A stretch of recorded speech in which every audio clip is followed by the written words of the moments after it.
Hello everyone, Simon here. Welcome back to Minecraft. So, we are thinking about building a giant wheat farm. A giant automated wheat farm powered by villagers.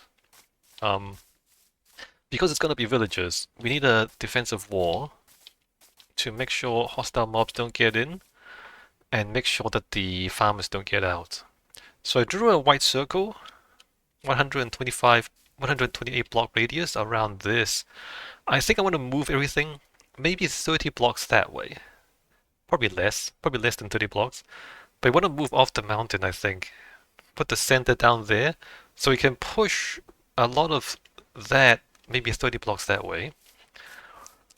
And the other side of the circle is actually pretty far back. It's all the way back there.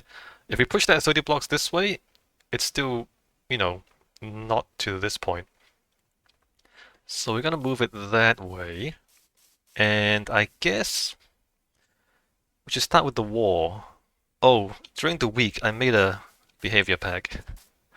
So because the zombie horsemen were spawning in lit areas, and I couldn't get it to spawn only in the dark. So I changed it so that the zombie horse does not spawn with the zombie horseman. So now the zombie horse spawns, but these things are passive. And I'm just gonna remove the zombie part, like the zombie horseman part of the zombie horseman.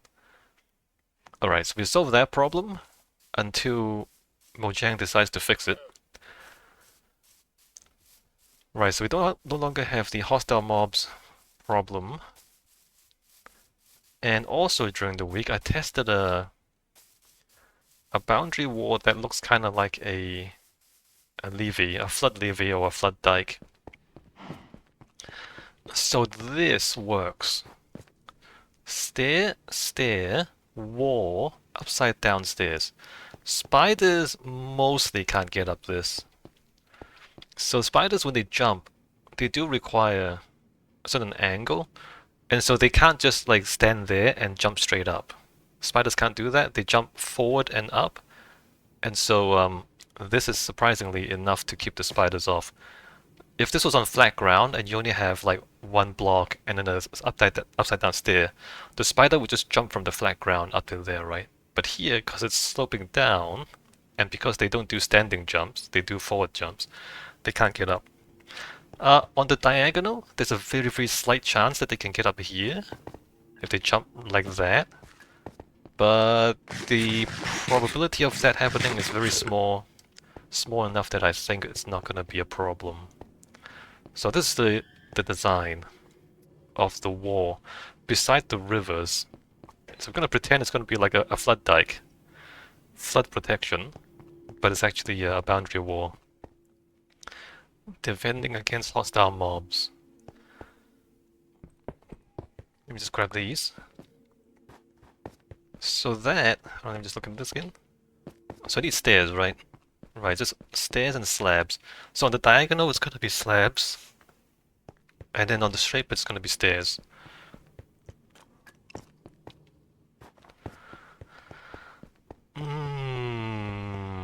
And I know I want those, like two walls, along the rivers. So along this river here, right at water level, we're going to put a wall here. And then on the other side,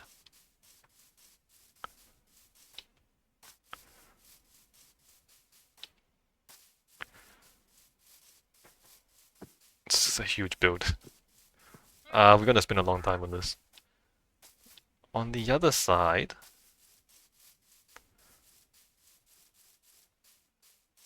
oh, lost our speed boost.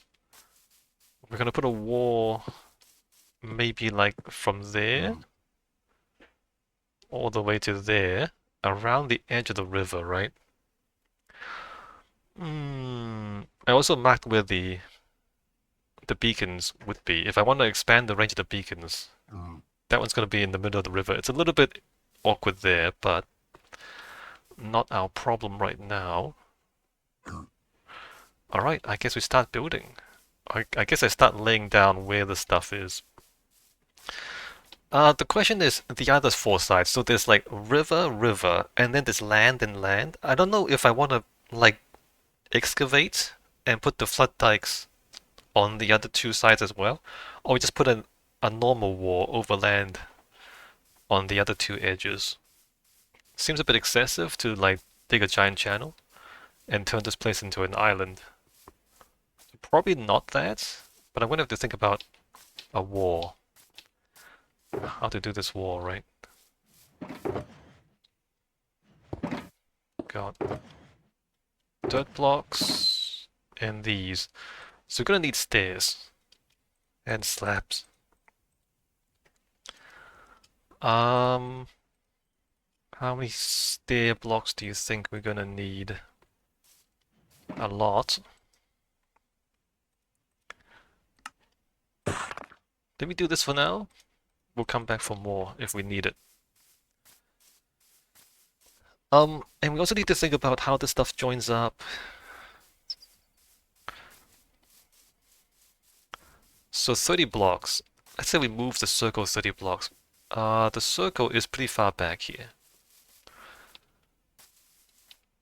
The circle is all the way back there. So if we move 30 blocks, it's not even... So where are we? 213. So 183. So like here, so that's fine. Does the flood dike go straight into there or not? I think it does. I think it just bumps right into there. Okay, so what's the plan?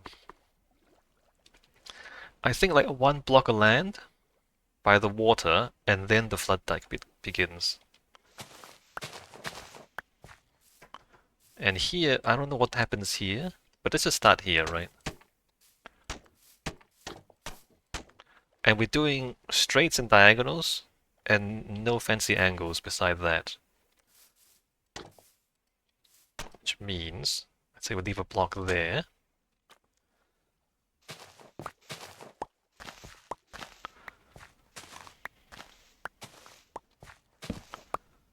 That's a little bit awkward. Right, if we keep it 90 degrees and 45 degrees. That goes to there. And then we don't keep it too close to the water. We just, like, keep it simple. Big lines, simple. Let me move this torch a little bit.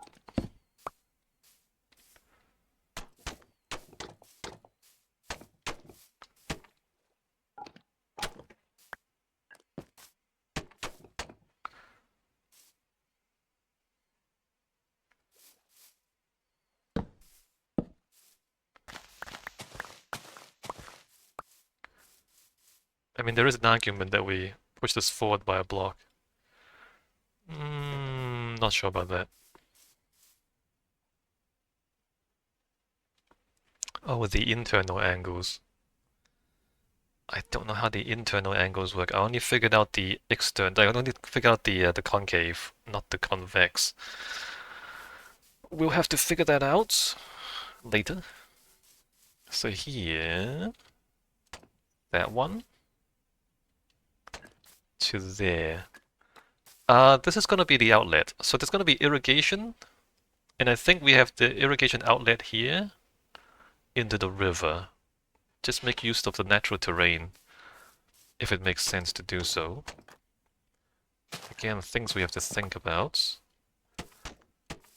Variations on the plan that we need to think about more as we do this.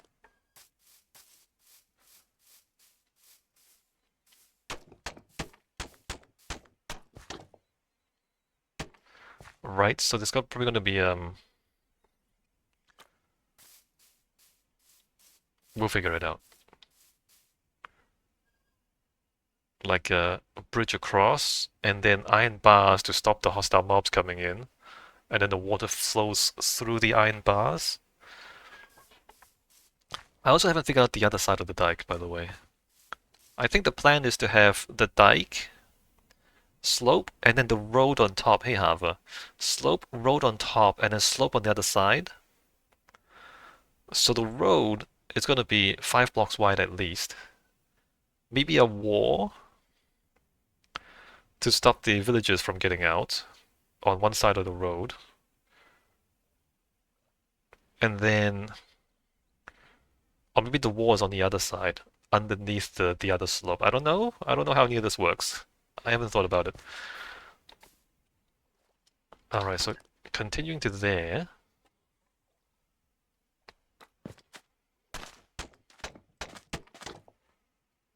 Mm,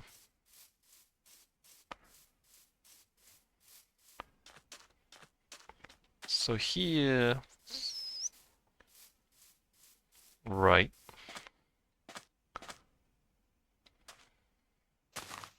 I guess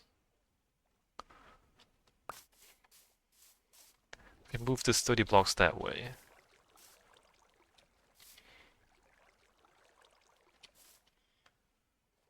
Five.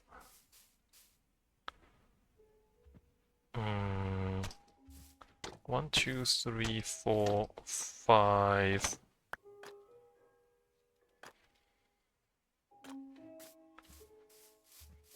Mm,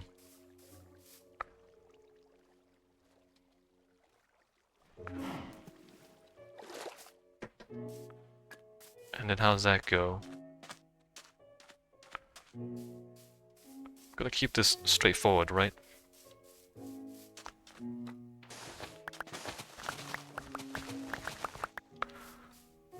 So the diagonal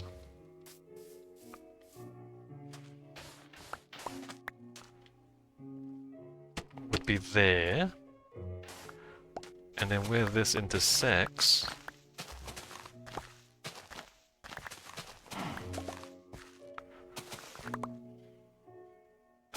would be there. Mm,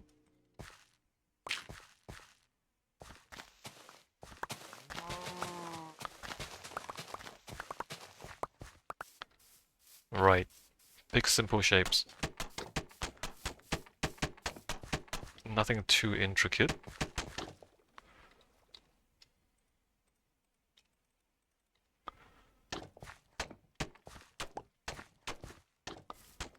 Diagonal to there, and then diagonal to...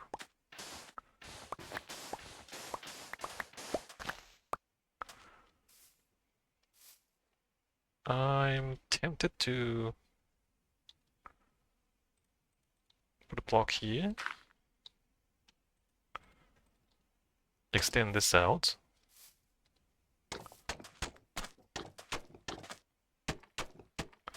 Like that, right? And then 30 blocks that way.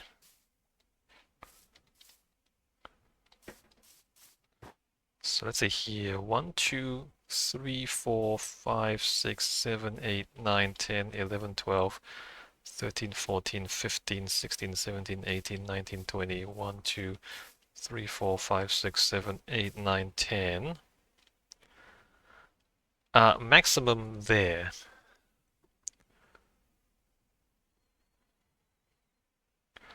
How do I mark this? Let me mark this. Was it here or here? But we don't go to the maximum, right?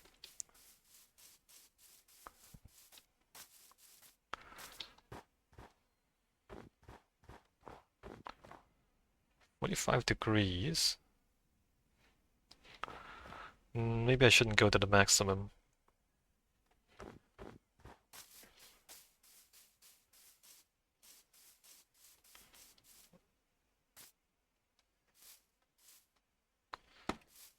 $20.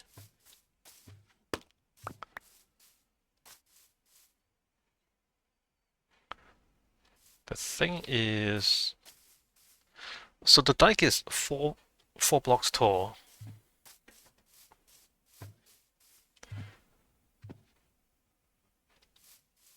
If the land starts sloping up, we transition into the land walls.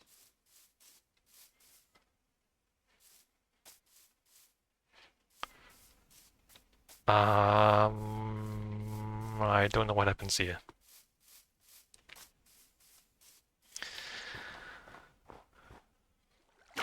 Oh, don't do that. Oh my god, it's a trap. It's a trap. It's a trap. Okay. The hell was that? Oh, there's a hole in the ground. What's there? What happened?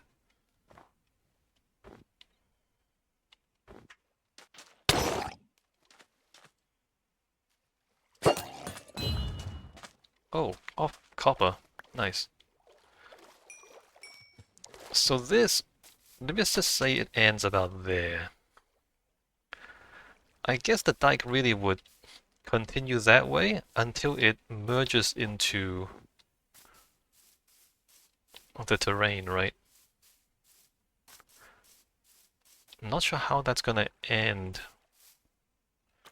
Alright, so there's one more thing we have to figure out later.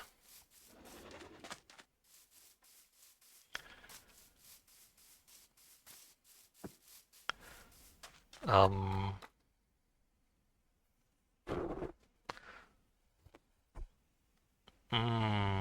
what should I do now? Should I just build the thing? Just build it? I guess I just build it.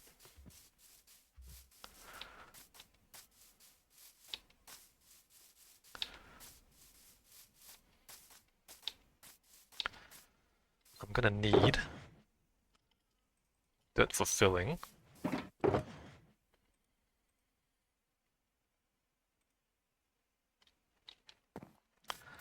I'm gonna need more stairs. I'm gonna need some walls and blocks.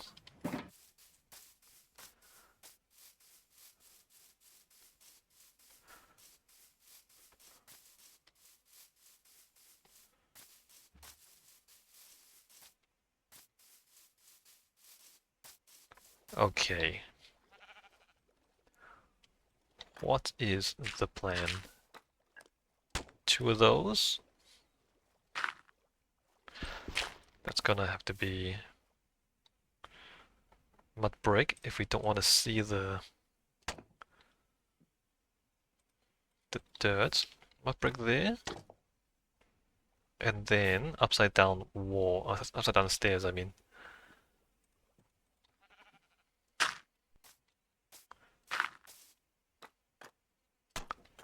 That's the profile. Right? And then diagonal.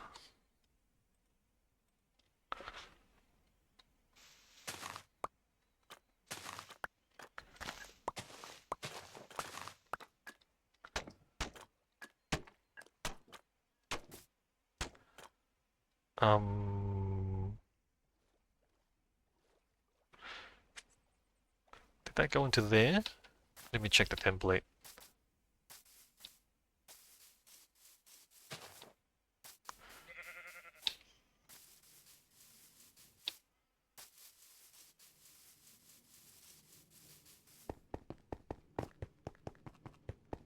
How does it intersect? Right, so the slab there and then slab there, so it does make that a slab as well.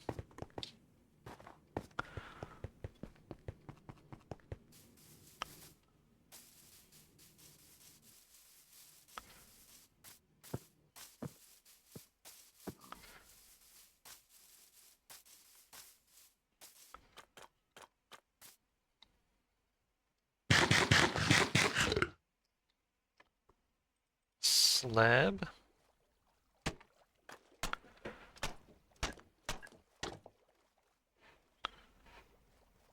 Don't know what happens there.